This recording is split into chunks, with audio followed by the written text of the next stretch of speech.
کیا خاتون اول جو سابق ہیں انہوں نے نہیں کہا کہ میری بیٹی فرح گوگی جو ہے وہ اس کے اوپر یہ اس کے جو اربوں جو غبن کے کیس ہیں وہ چلیں گے، ہر پر غداری کا مقدمہ بنا دو، غدار کہو سب کو؟ یہ کیا کھیل تماشا ہو رہا ہے؟ کوئی عوام اپنے آپ کو سمجھائے۔ کہاں ہے وہ ثبوت عمران نیازی؟ اور آپ کہتے تھے کہ ریاست مدینہ، میں حقائق پر بات کر رہا ہوں، وہ ریاست مدینہ میں گھڑیوں کی لائن لگ گئی، آپ نے کروڑوں کی گھڑیاں جو دوست ممالک سے لیں، اس کو پیسوں کو آپ نے اپنی جیب میں ڈالا، آج تک آپ نے عوام کو جواب نہیں دیا۔ میں صوبے میں بیٹھا ہوں، میں کیوں اب فرح گوگی کا نام نہ لوں؟ اس صوبے کے اندر 60 کروڑ کا جو پلاٹ ہے وہ آپ نے جو ہے وہ اس کو چند کوڑی کو بھاؤ اس پہ قبضہ کر لیا اور ڈکلیئر کیا ایس این جمیل گجر نے کہ ہماری جو کمپنی ہے وہ 2 ارب کی ہے، اور اس کمپنی کے جو سی او ہیں وہ آپ کی جو مسز ہیں فرح گوگی ہیں، آپ کی جو مدر لا ہیں اس کی اپنا جو ہے ان کا نام ہے اپنا ڈائریکٹرز کے اپنا لسٹ میں۔ تو میں ذمہ داری کے ساتھ صوبے کے عوام کو بتانا چاہتا ہوں کہ یہ ہے وہ، اللہ معاف کرے، کہ ریاست مدینہ کے نام لیوا لوگ، ان کا کردار۔ ابھی فورن فنڈنگ کا کیس بھی، اس کا بھی فیصلہ آئے گا۔ تو گزارش یہ کر رہا ہوں کہ آج میں صرف آپ کو حقائق سے پردہ اٹھانے کے لیے نہیں آیا، آج میں آپ کے سامنے تیسرا بڑا ریلیف، آج بجلی مہنگی ہے، غریب کا کچن مشکل سے چل رہا ہے، لیکن غریب بھائی بہنوں ماؤں کو میں یہ بتا دوں کہ جس طرح آپ کے بچوں کے خوابوں کے ساتھ کھلواڑ کیا گیا کہ 1 کروڑ نوکریاں دوں گا اور لاکھوں لوگوں کا روزگار کھا گیا یہ عمران نیازی، 50 لاکھ گھر دوں گا، اور غیر قانونی تجاوزات کی آڑ میں لاکھوں گھر جو ہے اس نے گرا دیے، اور اپنے بنی گالا کا محل جو ہے اس کو جو اپنا جو ہے وہ ریگولائز کروا لیا اپنی چیئرمین شپ کے اندر، محض چند لاکھ کے لیے۔ غریب کا جو جھونپڑا ہے اس کی زندگی کی کمائی اس کو گرا دیا اور اپنے بنی گالا کے محل کو ریگولائز کروا دیا۔ تو میں آپ کو بتانا یہ چاہ رہا ہوں کہ ایک طرف آپ کسی سے کہیں کہ جی ہم تو پیٹرول سستا کر رہے ہیں، کبھی ایسا ہوا نہیں، اتنے روپے سستا کر دیا، اور دوسری طرف آپ کے آئی ایم ایف کے جو لوگ ہیں ان سے آپ کے وزراء بات کریں کہ ہم تو پیٹرول مہنگا کر رہے ہیں۔ تو اس سے بڑا کھلواڑ کیا ہو سکتا ہے کہ آپ کی اپنا جو ہے وہ کابینہ کو نہیں پتا، اور آپ نے جو ہے وہ پیٹرول آئی ایم ایف سے آپ کے اپنا جو ہے کر رہے ہیں۔ میں آپ کو ذمہ داری سے بتا رہا ہوں، میں آپ کو ذمہ داری سے بتا رہا ہوں کہ جب یہ باتیں اس وقت کے وزارت وزیر خزانہ کے پاس گئی، حقائق بتا رہا ہوں میں آپ کو، انہوں نے چیخو پکار کی یہ میں نہیں کر سکتا۔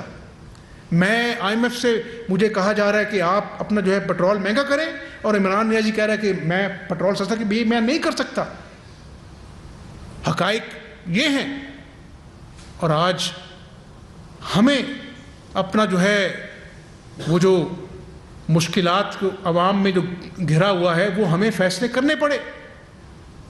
اور ہم نے کیے کہ ہم بھی کہتے کہ ٹھیک ہے یہ سب چیزیں عمران نیازی کے کھاتے میں پڑنے دو، جب الیکشن ہوگا تو ہم جیت جائیں گے، سیاست بچ جاتی۔ خدا نخواستہ میں آپ کو ذمہ داری سے کہتا ہوں شاید یہ ملک نہ بچتا، یہ ملک ڈیفالٹ کر جاتا، ایک ایٹمی قوت ہے۔ تو میں سمجھتا ہوں کہ آج جو کڑوے فیصلے پیٹرول کے حوالے سے کیے، میں اللہ کو جواب دہ ہوں، میں قیامت والے دن اللہ کو جواب دوں، دکھی دل سے، بھاری دل سے، دل پر پتھر رکھ کے کیے۔ کیا مجھے آج احساس نہیں کہ غریب کے بچے میں کے منہ میں 2 وقت کا نوالا جو ہے اس کے لیے وہ پریشان ہوتا ہے، اس کی راتوں کی نیندیں حرام ہوتی کہ میں نے اپنی ماں کی دوائیاں کہاں سے لانی؟ لیکن اللہ قرآن پاک میں فرماتا ہے کہ ہر مشکل کے بعد آسانی ہے۔ یہ سخت فیصلے ضرور ہیں، لیکن انشاءاللہ دن رات محنت کریں گے اور اس ملک کی ڈوبتی ہوئی معیشت کو ڈگر پر لے کے آئیں گے۔ آج اللہ کی توفیق سے میں اس صوبے کی عوام کو شاید وہ بات بتانے جا رہا ہوں جو آج تک پاکستان کی تاریخ میں ایسا ریلیف نہیں ہوا، اور انشاءاللہ دعا ہے کہ اس ریلیف کے بعد اور بھی اللہ توفیق دے تو ہم عوام کو ریلیف دیں، تاکہ عوام جو ہے جو آج مہنگائی کے ہاتھوں ستائے ہوئے ہیں ان کو جو ہے وہ آسانیاں پیدا ہوں۔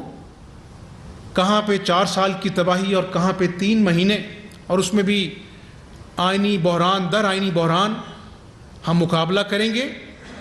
ہماری نیت ہے کہ اس پاکستان کو دوبارہ سے وہیں پر لے کے آئیں جہاں سے ترقی کا سفر رکا تھا، جہاں پر معیشت 5.8% تھی، جہاں پر لوڈ شیڈنگ کا نام و نشان نہیں تھا، جہاں پر سی پیک کے ذریعے $50 ارب کی سرمایہ کاری ہو رہی تھی۔ ان لوگوں نے سی پیک کو بھی اپنی انتقام کا نشانہ بنایا، چینیوں کو ناراض کیا، اس پہ کرپشن کے الزام لگائے، تو انشاءاللہ وہ چینی بھی دوبارہ سے انویسٹمنٹ شروع کریں گے، ایک نئے ترقی کے سفر کا آغاز ہوگا، مجھے یقین ہے۔ لیکن آج میں پھر کہتا ہوں at the cost of repetition کہ آج ہم نے اس ملک کو بچانا ہے۔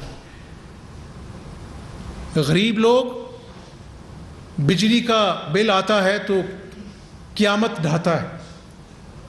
عام آدمی جو 100 یونٹس استعمال کرتا ہے اپنے گھر کے لیے پورے پنجاب میں، جس کی سال میں ریشو بنتی ہے 44 لاکھ سے 90 لاکھ خاندان۔ کیا مطلب ہوا؟ ایک خاندان کے 6 فرد بھی آپ شامل کریں تو 5.5 کروڑ صوبے کی عوام، یعنی صوبے کی عوام جو اس کا جو سب سے غریب ترین جو طبقہ ہے وہ، اور آدھی آبادی صوبے کی، انشاءاللہ اس جولائی میں جو آپ بجلی جو خرچ کر رہے ہیں اس کو جو پچھلے 6 ماہ میں جنہوں نے 100 یونٹ بجلی استعمال کی ہے ان کو پنجاب حکومت جو ہے اربوں روپے کی سبسڈی سے 100 یونٹ استعمال کرنے والوں کو مفت بجلی فراہم کرنے جا رہی ہے۔ یعنی اس کا کیا مطلب ہے کہ آج انشاءاللہ بجلی کا بوجھ اٹھانے کی فکر جو ہے اس سے آزاد ہو جانا چاہیے۔